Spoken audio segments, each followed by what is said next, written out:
Well, this production definitely was different in terms of the way we recorded and wrote the songs, because it was not done in one row. It was with breaks in between, and it stretched over a real long time period. So that definitely made things different, and for some reason it was good, because it always gave us time to look back and let things settle and sink in, and maybe still have the time to alter things and, you know, get into the next step. And of course there was all these challenges in terms of being kind of forced to have a break in the recording process, because we were on tour, because the studio had burned, and all these things. I would say it was, on one hand, it was a very relaxed production in that way. On the other hand, in the end, it really became very compressed in terms of time and pressure, which again is very good, because Gammaray has always been a band that doesn't like to work under pressure at first, but when we are forced and when we have to, we're really good. We become really very focused on what we're doing, and very much get very much down to the point quickly.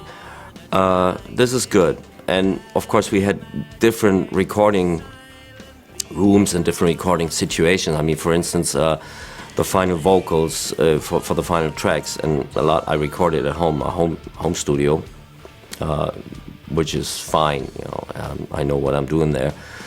And then we had recordings here in the Chameleon studio. We had recordings in our old studio. We had different setups of guitar sounds and all these things, and every time it was kind of new.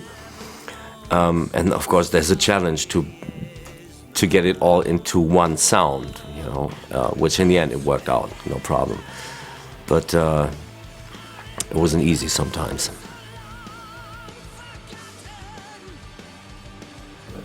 Yeah, when the studio burned down, we were on tour with Helloween in South America, and I remember I was in my hotel room and I got a text message from Eike, our studio companion, and it just said, "Please, Kai, Dirk, please call immediately. The studio is burned down or is on fire or something. This is no joke." That's what he wrote.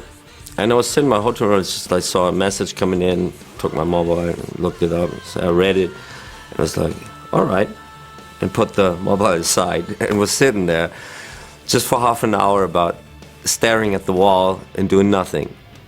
Just sitting there staring at the wall.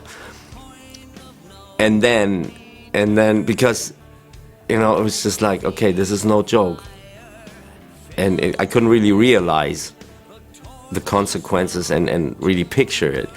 So then after this half an hour stupor, I was picking my computer and starting to Google, and sure, then I saw the first pictures, and that was kind of really, I couldn't imagine, because I saw the whole thing was on fire, but it was a big complex where our studio is in.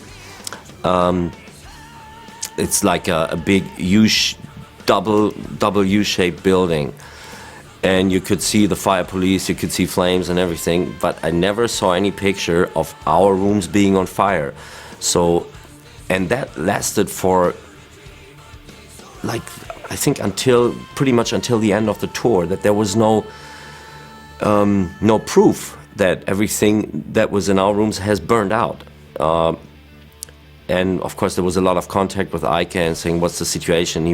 Nobody of course was allowed to walk in there and look. And from the street, you couldn't see what's going on in the back. And we were in the back directly, the waterfront. So that was the worst, these times of not being sure and having hope. Because I saw pictures from the air, and I saw the part where our rooms is, I saw the roof, and there was no fire. So I until the end, I had the hope that it didn't catch our rooms, which finally actually was like that. Of course, we have a lot of damage. All the windows were broken out because of the heat, and there was a lot of water and smoke coming into the rooms from the fire police and from the fire itself. One of our storage rooms burned out completely. I saw the picture of that and said, okay, that was it so far. But I never knew, because it was like directly bordering to our recording room. I hadn't seen pictures where the fire had jumped over. And then the fire police made a big hole in the wall of our recording room to check out if there's still anything burning, because they couldn't come in from the window front from the water. And so it was like everything was very uncertain. It wasn't clear. And finally, we were lucky that we could retrieve like 90% of the equipment from the studio.